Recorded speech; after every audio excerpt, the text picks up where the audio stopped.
समास का अर्थ है दो शब्दों को जोड़ना और संधि का अर्थ है दो अक्षरों को जोड़ना, यानी कि अंतिम दो अक्षर यानी दो वर्णों को जोड़ने वाला संधि कहलाता है। लेकिन यहाँ पर हम कहेंगे दो शब्दों को जोड़ना, दो शब्दों को जोड़कर जो बीच के जो कारक होते हैं उनको हटा देना ही समास कहलाता है। समास भी जोड़ने का काम करता है और संधि भी जोड़ने का काम करता है। और संधि को तो हमने सीख लिया, लेकिन अब समास सीखेंगे कि समास के भेद कितने होते हैं। दो शब्दों को जोड़ा जाता है, किन किन तरीकों से जोड़ा जाता है, उनके भेद क्या हैं। वो है पहला तत्पुरुष, दूसरा कर्मधारय, तीसरा द्विगु, चौथा अव्ययीभाव समास और पांचवा द्वंद्व समास और छठा बहुब्रीहि समास। ये 6 इसके भेद हैं जिसके बारे में अभी हम और डिटेल में पढ़ेंगे। आप ध्यान से सुने, बहुत ही अच्छे से और डिटेल में इसके उदाहरण सहित आज मैं लेकर आई हूँ। एक ही शॉट में, एक ही वीडियो में, छोटे से वीडियो में इसके सभी भेद हम समझ जाएंगे। तो ध्यान से देखें, बिना स्किप किए पूरा वीडियो देखें। अगर आपने अभी तक सब्सक्राइब नहीं किया मेरे चैनल को तो जल्दी से सब्सक्राइब कर दो, लाइक कर दो और कमेंट करके मुझे बताओ कि आपको ये वीडियो कितना पसंद आया और कितना समझ आया, ताकि मैं और डिटेल में और भी तरीके से और उदाहरण के साथ मैं लेकर आऊँ। और मुझे आपके कमेंट्स का बहुत इंतज़ार रहता है। तो चलो शुरू करते हैं आज की क्लास अरुणा कालिया के साथ।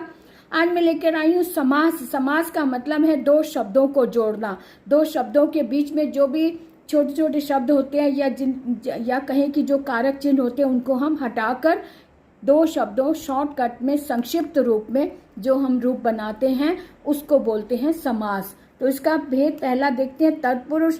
तत्पुरुष का मतलब है कि तत् मैंने वह और पुरुष में यानी व्यक्ति, तो उस व्यक्ति से संबंधित जो भी बातें हैं, जो भी चिन्ह आते हैं, उन सबको चिन्हों को प्रयोग जिसमें होता है वो तत्पुरुष होता है। यानी कि इसमें कारक चिन्हों का प्रयोग होता है, जिसमें कारक चिन्हों का प्रयोग होता है वो होता है तत्पुरुष। तत्पुरुष का इसकी परिभाषा भी देख लें। तत्पुरुष वह समास है जिसका पूर्व पद गौड़ तथा उत्तर पद प्रधान होता है। प्रायः इस समास में उत्तर पद विशेष्य और पूर्व पद विशेषण होता है ना, यानी कि उत्तर पद विशेष्य और पूर्व पद विशेषण होता है। यानी कि पहले विशेषण आता है और उसके बाद में जो शब्द आता है वो विशेष्य होता है। यानी कि विशेषण और विशेष्य दोनों एक साथ आते हैं, लेकिन इसके बीच में इसकी पहचान ये होती है कि इसमें कारक चिन्ह छिपे होते हैं। कारक चिन्हों को जब हम खोलते हैं या विस्तार से जब देखते हैं तो कारक चिन्ह पता चलते हैं। कारक चिन्ह अगर है तो वो तत्पुरुष समास है, ये इसकी पहचान है। इसका उदाहरण भी देख लें। इसका उदाहरण है रसोई के लिए घर।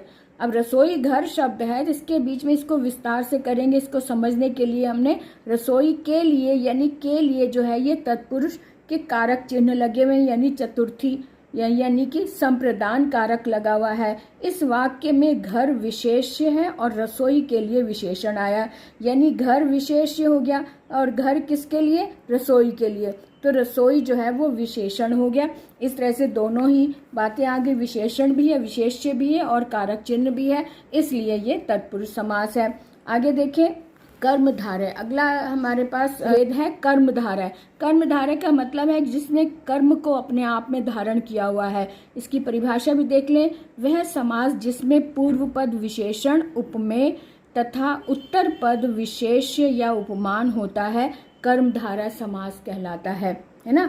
तो यानी कि कर्म धारण किया हुआ है जिसमें, और इसकी पहचान होती है के समान। जब इसको हम विच्छेद करते हैं या विग्रह करते हैं तब उसमें के समान लगता है या फिर है जो आ जाता है। इन शब्दों से पता चलता है कि ये कर्मधारय समास है। और इसकी उदाहरण देख लेते हैं। इसका उदाहरण कहता है कि जो महात्मा यानी महान है जो आत्मा। अब है जो आया है ये इसकी पहचान है, यानी कि इसमें महान विशेषण है और आत्मा विशेष्य है, लेकिन इसको जोड़ने वाले इसके बीच में जो है ये बताने वाला शब्द जो है जो, यानी कि आत्मा ने महानता को अपने आप में धारण किया हुआ है, अपने आप में वर्ण किया हुआ है, यानी महान वाले कार्यों को जिसने किया ऐसी आत्मा। अब ऐसी आत्मा जिसमें यानी कर्म को धारण किया हुआ है तो वो कर्मधारय समास हो गया। इस वाक्य में पूर्व पद विशेषण तथा उत्तर पद विशेष्य होता है। यहाँ तत्पुरुष में भी हमने देखा था कि पूर्व पद विशेषण और उत्तर पद विशेष्य होता है। यहाँ पर भी वही है, सिर्फ इतना सा फर्क है कि तत्पुरुष समास में कारक चिन्ह होते हैं, लेकिन कर्मधारय में कारक चिन्ह नहीं होते, लेकिन है जो या फिर के समान इस तरह की शब्द बीच में लगे होते हैं, जिसके कारण हम समझ जाते हैं, हमें पहचान हो जाती है कि ये कर्मधारय है। अब आगे देखो द्विगु समास। द्विगु समास का मतलब यह है कि दो गुण, दो यानी गिनती वाले गुण जिसके अंदर हैं वे समास, यानी यहाँ पर भी विशेषण और विशेष्य का ही महत्व है, लेकिन विशेषण यहाँ पर संख्यावाची विशेषण होता है, यानी गिनती के गुण बताने वाला विशेषण होता है। जहाँ पर वहाँ पर द्विगु समास होता है। वह समास जिसमें पूर्व पद संख्यावाची होता है तथा उत्तर पद प्रधान होता है द्विगु समास कहलाता है। अर्थ की दृष्टि से यह प्रायः समूहवाची होता है। समूहवाची यानी कि संख्या जहाँ होती है तो संख्या यानी कि 1 2 3 4 या 4 चीज़ों का समूह या 5 चीज़ों का समूह, यानी समूह में जो चीज़ बताई जाती है वहाँ पर द्विगु समास, यानी संख्या वाले गुणों को समूह के रूप में जहाँ दिखाया जाता है वो द्विगु समास होता है। इसके उदाहरण देख लें। दोपहर यानी दो पहरों का समूह, यहाँ के उसके उदाहरण हैं। दो पहर यानी दो पहरों का समूह। इस वाक्य में पूर्व पद संख्यावाची तथा उत्तर पद प्रधान होता है। यहाँ पर भी विशेषण और विशेष्य का ही महत्व है, लेकिन यहाँ पर विशेषण जो है वो संख्यावाची विशेषण होता है। विशेषण में कि भेद जो होते हैं, तो संख्यावाची विशेषण जहाँ पे होता है वहाँ पर द्विगु समास होता है। द्विगु का मतलब ये द्वि यानी दो और गु मैंने गुण, तो संख्या वाली विशेषण अंकों वाले जो गुण होते हैं जहाँ पर वो होता है द्विगु समास। तो इस तरह से द्विगु समास का हमने उदाहरण भी देख लिया कि जहाँ पे पूर्व पद जो हो वो संख्या वाला होता है, और जब इसको हम विग्रह करते हैं तब समूह के बारे में, समूह का बोध होता है कि इतने, जैसे दोपहर है तो दो समूहों, दो पहरों का समूह है ना। ऐसे ही अगर हम कहें साप्ताहिक तो यानी 7 दिनों का समूह, इस तरह से इसके शब्द बनते हैं। विग्रह करने पर गिनती का बोध होता है, गिनती के रूप में समूह के बारे में हमें जानकारी मिलती है। तो दूसरा अगला हम देखते हैं अव्यय भाव समास। अव्यय भाव समास का मतलब है जहाँ पे अव्यय होने का बोध हो। अव्यय शब्द जहाँ पर होता है वहाँ पर अव्यय भाव होता है, यानी यहाँ पर भी दो शब्दों का युग्म है, लेकिन पहला शब्द यानी पूर्व पद जो है वो अव्यय होता है। अव्यय होने के कारण उस पूरे शब्द समूह में ही, उस पूरे शब्द में ही अव्यय होने का भाव प्रकट होता है, इसलिए इसे हम अव्यय भाव समास कहते हैं। और अव्यय का मतलब आप जानते हैं कि जिसमें कोई परिवर्तन ना हो। अव्यय वो होता है जिसमें कुछ घटता बढ़ता नहीं है, जो शब्द जैसा वैसा ही प्रयोग में लाया जाता है। और इसमें एक पहचान ये है कि यहाँ पर भी विशेषण और विशेष्य हैं, लेकिन पहला पद जो है वो उपसर्ग होता है। यहाँ पर पहला पद उपसर्ग, और जो उपसर्ग होता है वो अव्यय भी होता है, ये हमें मालूम है। तो उपसर्ग लगा होता है जहाँ पहला पद अव्यय हो और संपूर्ण सामासिक पद क्रिया विशेषण या अव्यय का काम करे, वहाँ अव्यय भाव समास होता है। यहाँ पे क्रिया विशेषण इसलिए कहा गया है कि पूरा का पूरा जब हम उसको जोड़ते हैं तो जहाँ पर अव्यय लगा है, जहाँ पर उपसर्ग लगा है, उसके कारण पूरा का पूरा शब्दांश ही वो क्रिया विशेषण हो जाता है। क्रिया विशेषण यानी कि कार्य की विशेषता बताने वाला। यहाँ पर भी वही बात है, विशेषण और विशेष्य की ही बात है, लेकिन यहाँ पर पहला पद अव्यय होता है। अव्यय ना कहकर हम कहें कि उपसर्ग होता है, जहाँ पर पहला पद उपसर्ग का होता है। उपसर्ग लगने के कारण पूरा का पूरा शब्दांश ही अव्यय भाव समास में परिवर्तित हो जाता है, इसलिए इसे हम कहेंगे कि पहला पद प्रधान होता है। अव्यय भाव समास होता है, इसमें पहला पद प्रधान होता है। प्रत्येक दिन, इसका उदाहरण देखें, प्रतिदिन, प्रतिदिन का मतलब है कि प्रत्येक दिन, और प्रत्येक दिन के में प्रति जो है ये उपसर्ग लगा हुआ है। उपसर्ग जो है वो अव्यय भी है। अव्यय होने के कारण प्रतिदिन पूरा का पूरा शब्दांश ही, पूरा का पूरा शब्दांश ही अव्यय भाव समास हो गया, यानी अव्यय हो गया।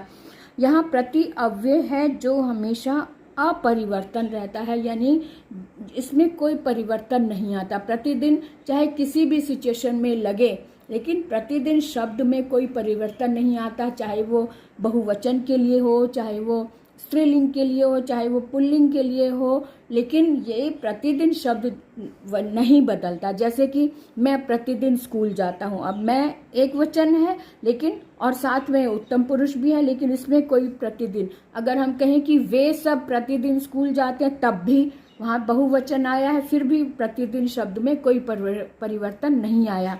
या वे सब बालिकाएं हर रोज स्कूल जाती हैं, या वे सब लड़के स्कूल जाते हैं प्रतिदिन, तो प्रतिदिन शब्द में कोई परिवर्तन नहीं आया, इसलिए इसे हम कहेंगे कि ये अव्यय भाव समास है, जिसमें कोई परिवर्तन नहीं होता, पूरा का पूरा शब्दांश ही अव्यय होता है, वो अव्यय भाव समास होता है। तो इस तरह से हमें अव्यय भाव समास के बारे में अच्छे से जानकारी मिल गई।